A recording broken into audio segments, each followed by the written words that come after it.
This is GARIS Masculist MGTOW flyers. That is 2 3-page essays on the themes of masculism and MGTOW, written by and read aloud by Prof. Dr. Hugo de Garis. This is flyer number 357, entitled Why Masculism Threatens Some Men, and ad-libbing made during the coronavirus lockdown period, early April 2020. Description. Most of my masculist videos are directed negatively at fluffy parasites and fluffy feminist hypocrites. This fly is aimed at men who feel threatened by masculism and why they feel threatened. A dozen suggested reasons are given, firstly in bulleted form, which are then elaborated on later one by one. This is a rather long flyer on an important topic in 3 parts. The flyer itself.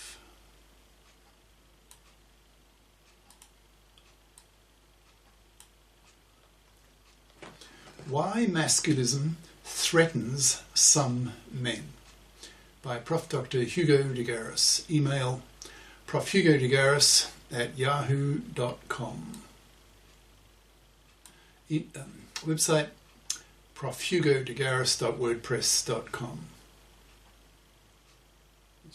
Just slightly.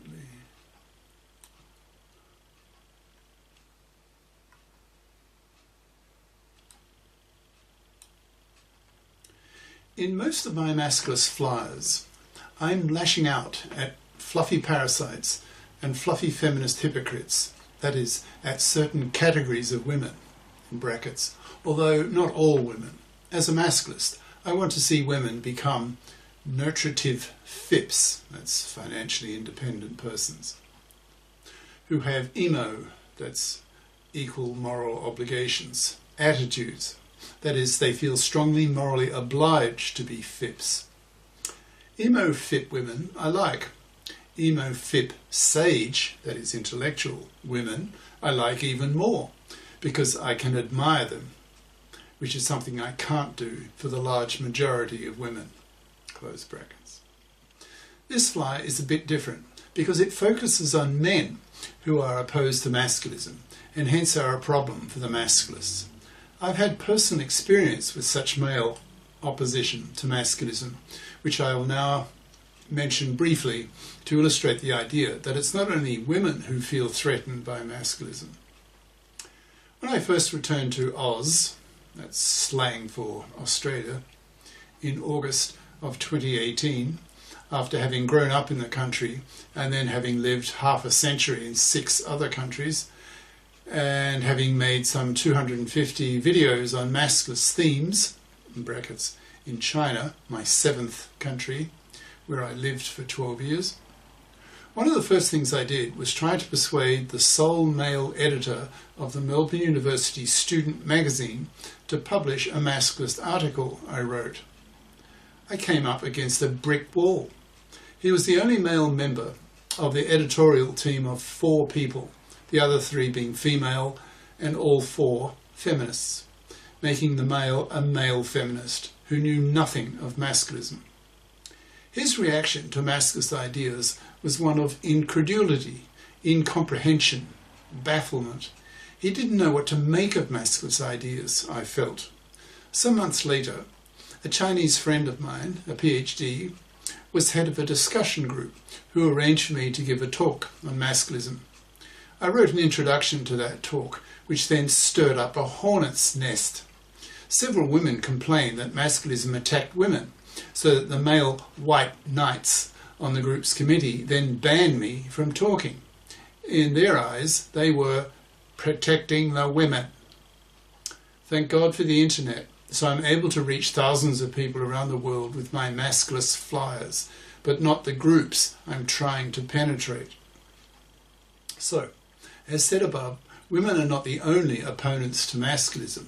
There are male opponents as well. This flyer attempts to answer why some men feel threatened by masculism. Below, in bulleted form, are a dozen suggestions off the top of my head that attempt to provide answers to this question. There are probably many other reasons for this that future masculist scholars will elaborate on, but the dozen reasons below are a good start. Remember that masculism is just getting off the ground.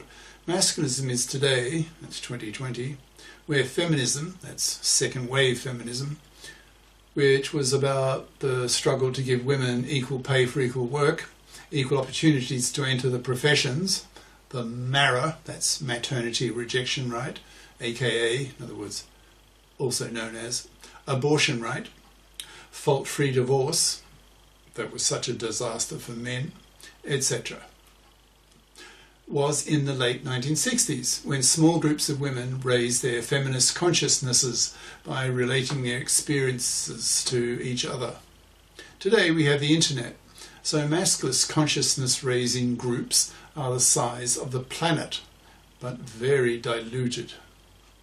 In time, masculism will have as much impact on society as has feminism, and whole libraries of books and articles will be written about masculist ideas.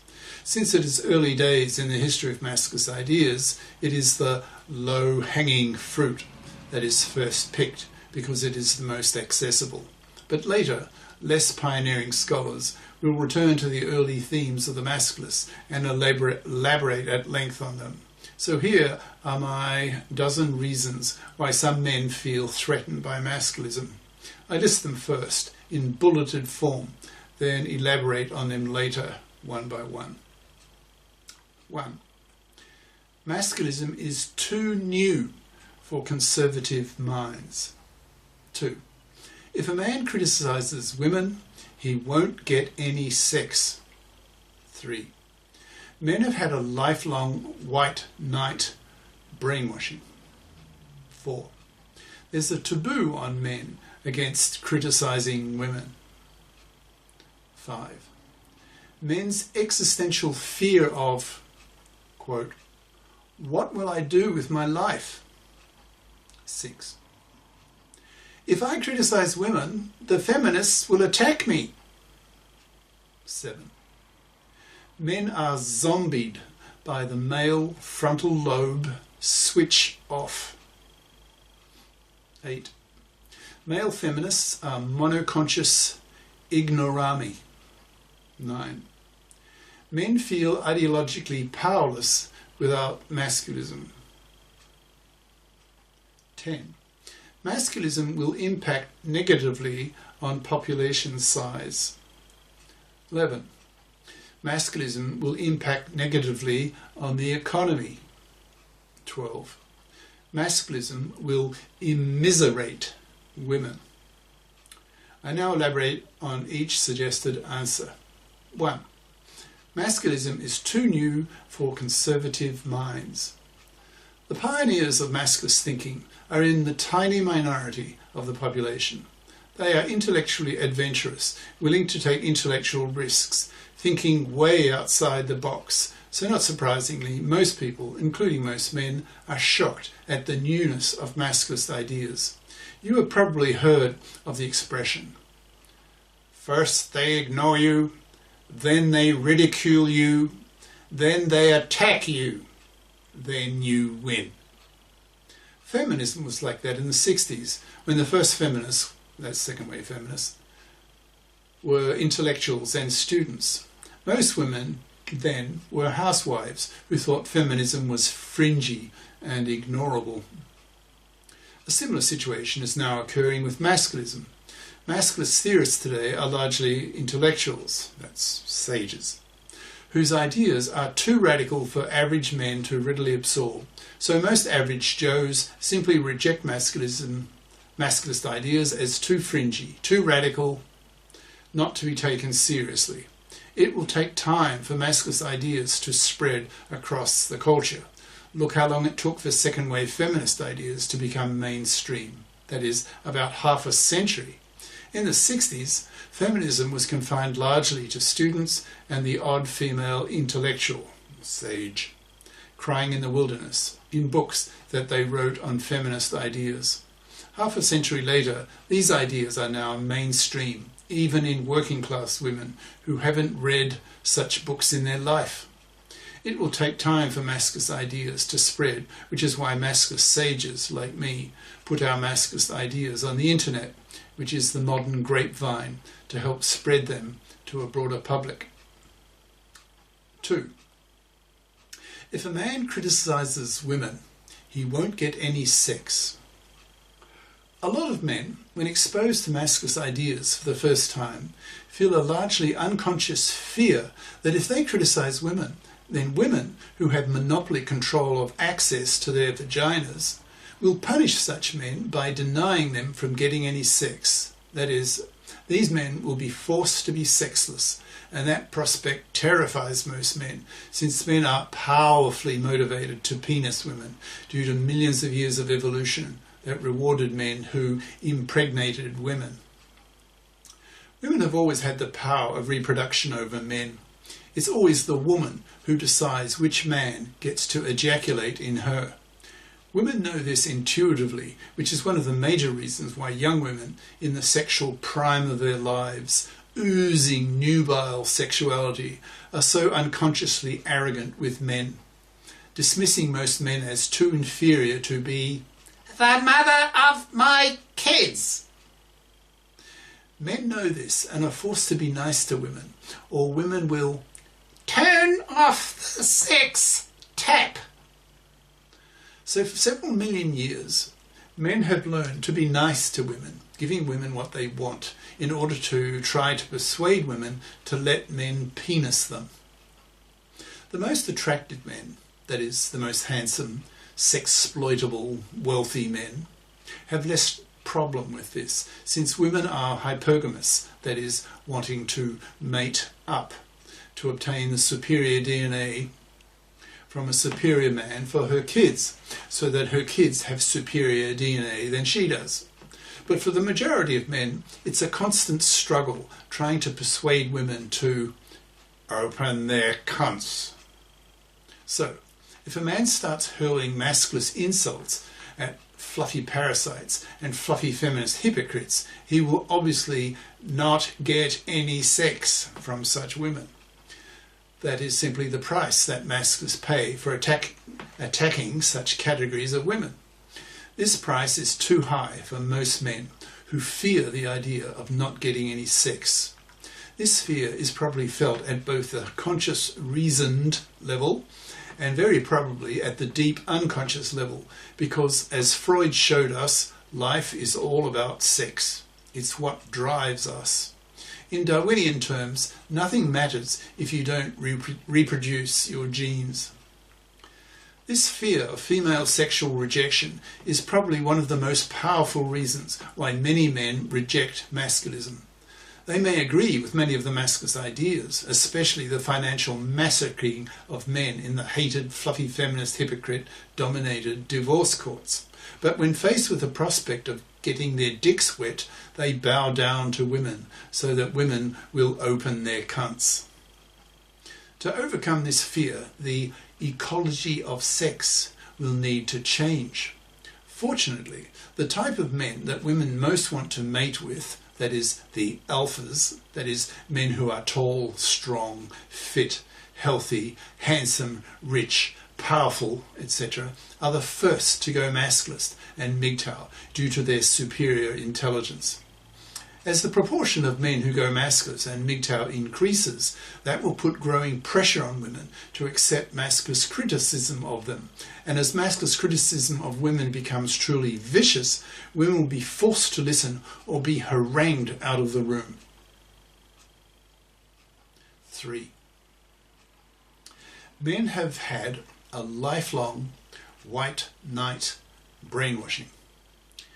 If you have never heard anything to the contrary concerning some statement or social expectation, then you'll probably not even question it. You'll simply accept it unconsciously, not giving it a second thought. We go through our daily lives like this, not questioning most of the things we do. Habit is comforting, because having to question everything, every step of the way, is too stressful, too debilitating. So we usually just accept unquestioningly what our parents and culture taught us.